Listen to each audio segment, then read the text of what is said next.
रूही घबराहट में अपनी दादी को फोन करती है और कहती है, तुम ये सब इस शादी को रोकने के लिए कर रही हो, मगर मैं तुम्हें ऐसा नहीं करने दूंगी। ये कहकर दादी फोन काट देती है, अलमारी से बंदूक निकालती है और बोलती है, चाहे कुछ भी हो जाए, मैं नहार और सुकून की शादी जरूर करवा कर रहूंगी। अगर रूही उन दोनों के बीच आई तो मैं उसे हमेशा के लिए उस दुनिया से मिटा दूंगी। इधर रूही फौरन रतन को फोन करती है और कहती है, पापा जी, सुकून एक आत्मा है और वो नाहर जी से शादी करने वाली है। अगर यह शादी हो गई तो नाहर जी की जान खतरे में पड़ जाएगी। हमें यह शादी किसी भी तरह रोकनी होगी। लेकिन इसी दौरान नाहर सुकून के पास पहुंच जाता है। सुकून नाहर से कहती है, तुम्हारे घर वाले और रूही हमें शादी नहीं करने देंगे। मुझे यकीन है कि रूही यहां तक पहुंच जाएगी। हमें किसी महफूज जगह चलना होगा जहां हम एक हो सकें। सुकून नाहर को एक गुफा में ले आती है और कहती है, यहां कोई हमें नहीं ढूंढ पाएगा। अब हम हमेशा के लिए एक हो जाएंगे। इतने में रूही भी वहां पहुंच जाती है। रूही को देखकर दादी तेश में आ जाती है और उस पर बंदूक तान देती है। रूही, मैं तुम्हें यह शादी रोकने नहीं दूंगी। नाहर तुमसे नहीं, सुकून से प्यार करता है। मैं अपने पूते के लिए कुछ भी कर सकती हूं। रूही दादी को समझाने की कोशिश करती है, दादी, सुकून इंसान नहीं है, वो एक आत्मा है। सुकून कब की मर चुकी थी, लेकिन सुकून और नाहर फिर भी शादी शुरू कर देते हैं।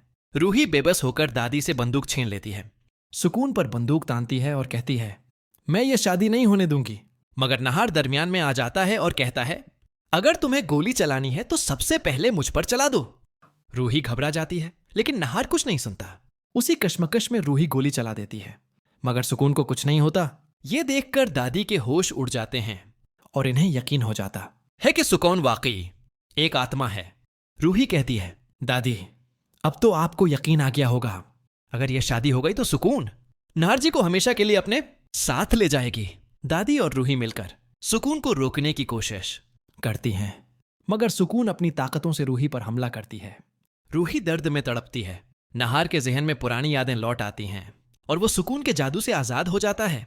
अब रूही सुकून का खेल हमेशा के लिए खत्म करने वाली होती है। सुकून गुस्से में आग बनकर रूही पर झपटती है, मगर रूही भगवान का नाम लेकर उस पर वार करती है। सुकून तड़पकर चीखती है, नहीं रूही, तुम ये नहीं कर सकती। मैं नाहर को कभी नहीं छोड़ूंगी। रूही कहती है, अब तुम्हारा वक्त खत्म हो चुका है। तुम्हारे कर्मों का फल तुम्हें मिल गया है। जैसे ही रूही मंत्र पढ़ती है, सुकून की आत्मा आग में जलकर धुएं में तब्दील हो जाती है। दादी हैरत में डूबकर कहती है, रूही, तुमने हमारे घर को बर्बाद होने से बचा लिया। सुकून की आत्मा अब कभी वापस नहीं आएगी। नाहर होश में आता है, रूही से कहता है, मुझे माफ कर दो। मैं सुकून के जादू में फंस गया था। तुमने मुझे मौत से वापस खींच लिया। दादी रूही के सर पर हाथ रखती हैं और कहती हैं, बेटी, अगर तुम ना होते तो हम सब तबाह हो जाते। रूही की आंखों से आंसू बहने लगते हैं। वो कहती है, मैं सिर्फ अपना घर बचाना चाहती थी। मैं अपने शोहर को खोना नहीं चाहती थी। अब सुकून की आत्मा हमेशा के लिए खत्म हो चुकी।